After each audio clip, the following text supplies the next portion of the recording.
And now joining us in studio to discuss this further is Charia Tapiwa Diamond, Afro expert. We also have Dr. Irkumba, who is the acting chair of the African Diaspora Forum. A very warm welcome to you, gentlemen, and thank you so much for your time. Thank you very much for having us. Dr. Kumba, I'm going to start with you. The United Nations and the European Union has called for restraint in Mali after the opposition candidate said he would reject the results of the presidential runoff, which took place for the second time. Mali is waiting for the results. What scenarios can we expect to unfold after this? Basically, the picture says it all. You see, most of the colony in Africa that are being colonized by French have already this picture that basically we know who's going to be winning this election, and it will definitely be the standing president. You know, let's say, there is nothing to be learned. You are in a situation where you have a government that is running the election process, a government that there is no separation of power, and on top of that, the government is the one that is also utilizing the money of the country to run their own campaign.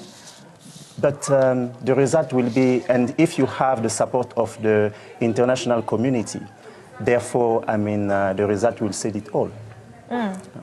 And Diamond, looking at the way leaders come out and say things, like we've just heard the opposition saying that they will be rejecting these results, whereas most of the people in Mali are waiting for these results. Looking at how the leaders come out, are they cautious about what they say to people, especially at such a time? Or is it all about the leaders and not the people who are on the ground? As we know that their votes are the ones that influence change of the future of that particular country. What do you make of the candidates coming out and announcing that their own result estimates before the results are published?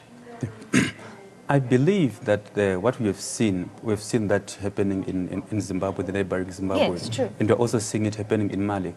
I believe it is because those who are in the opposition parties, they have inside information on how the ruling parties or the liberation movements have remained in power. So as a result, what happens now is that as soon as they see the telltale signs of those who want to subvert the voice of the people, as soon as they see telltale signs of those stealing the election, then they raise an alarm at a very early stage. That then opens the eyes of the international community, the eyes of the people, so that everyone would say and would understand what exactly is going on. There's been issues in Mali about security. There's been ballot stuffing. We have had issues where there's been confirmed reports of voter certificates which had already been signed before they've put the tallies on paper. So that tells you that there is a string, there is a chain process of rigging of elections which has been happening, which then suppresses the voice of the opposition parties. So as a result, they then have to declare that they've won the election based on the information that they have at hand. Dr. Kumba, with what Diamond is saying, talking about the allegations of fraud and the tense security situation that has been taking place with these two elections that they've had in Mali, we also saw that there was a low voter turnout in the second one. With some of these factors at play, what are your thoughts so far? So far, you see, I've heard Mr. Cissé talking about the responsibility of the government in terms of the fraud that is happening. But I truly believe that as an opposition leader, he has also a responsibility, a huge responsibility. Simply because, you see, you cannot decide to go in a battle like this without knowing if you will win the battle, you know? And we're talking about people, a life of people that are at stake. So you see, when you know that the government will be cheating or commit fraudulent act towards this thing, you should address it at the beginning.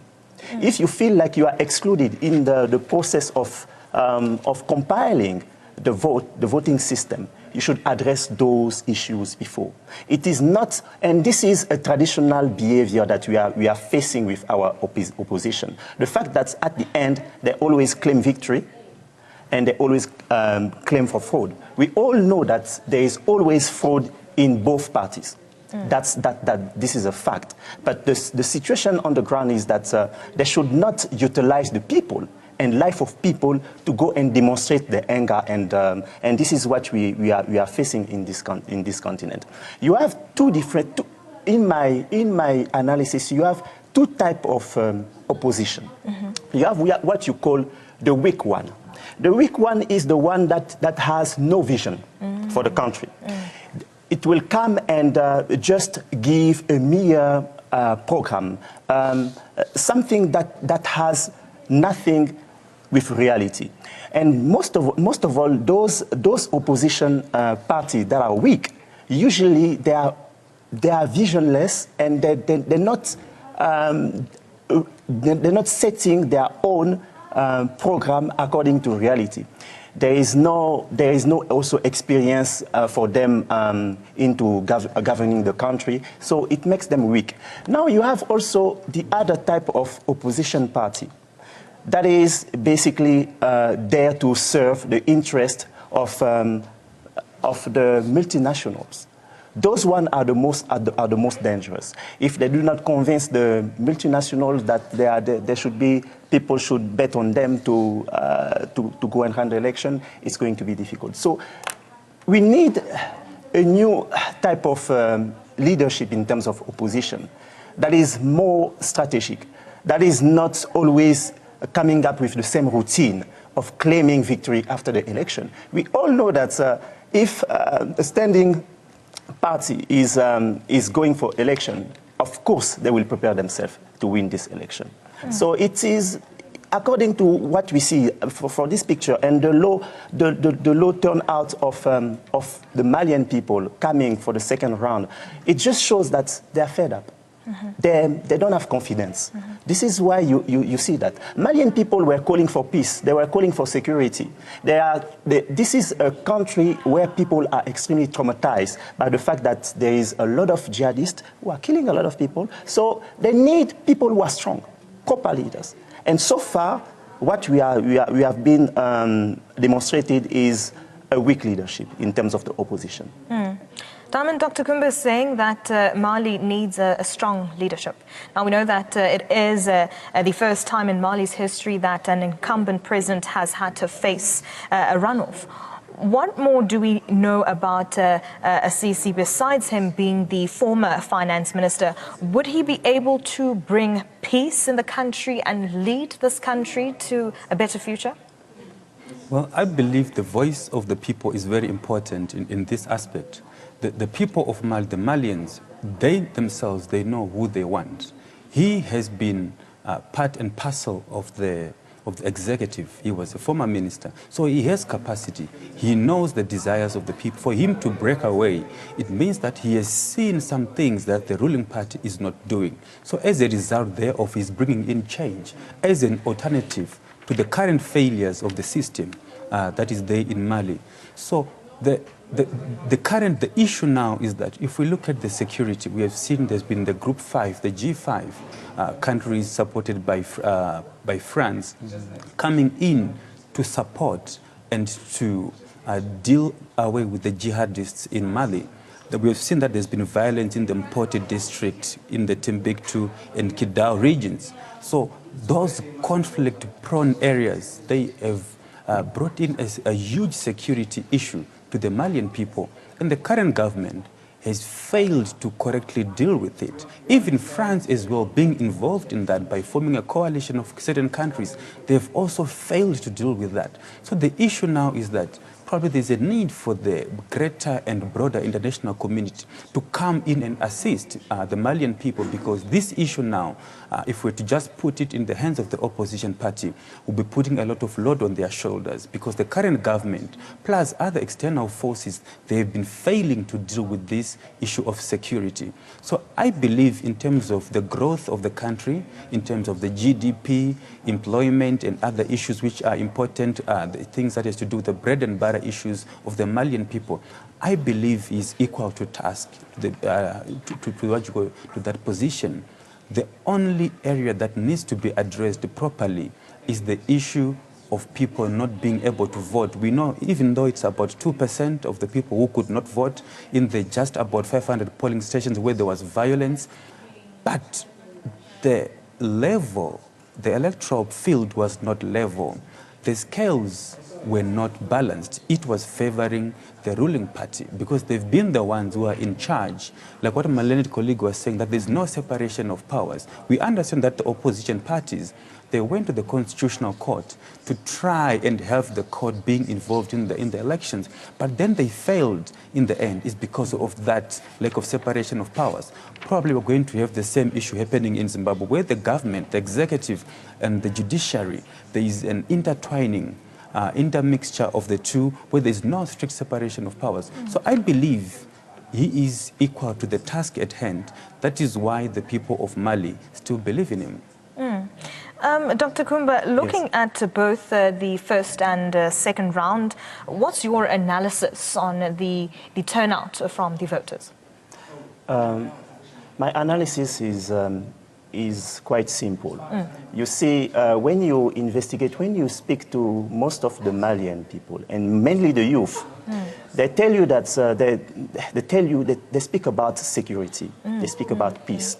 So when you have a candidate who demonstrates that he will be able to bring that, he will be able to fight for their security and their peace, then therefore you can see that there is a rise, there is a hope that is coming.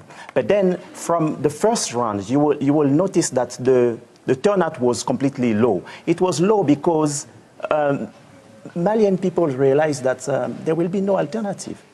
Because remember, in most of the African country, people are always looking for change. They're looking for the betterment of their life.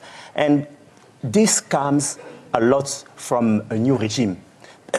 Sorry, but the new regime in general does not bring that. The new regime, what does the new regime brings? It brings a different approach. Instead of trying to build a country from continuing the work that was done from the predecessor, what they will be doing is to actually eradicate what was done and start afresh. And then new challenges will come again. So therefore, this is what the Malian people saw, and they realized that at this point of the time, when we know that back from history, just years ago, this was the same scenario that was happening between the two contenders. They were at the final of the game, and then they knew who was the winner. The winner was IBK. IBK stands for Ibrahim Keita.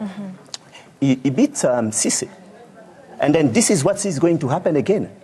So therefore, this is why you see this low, because the reality on the ground is that they already know that in such situation, like I was saying, like my brother was also emphasizing on, if you are in a scenario where the government has every control in respect of the legislature, in the judiciary and the executive, they control everything. They control the money, they control the army, they control the ballot, the pool station.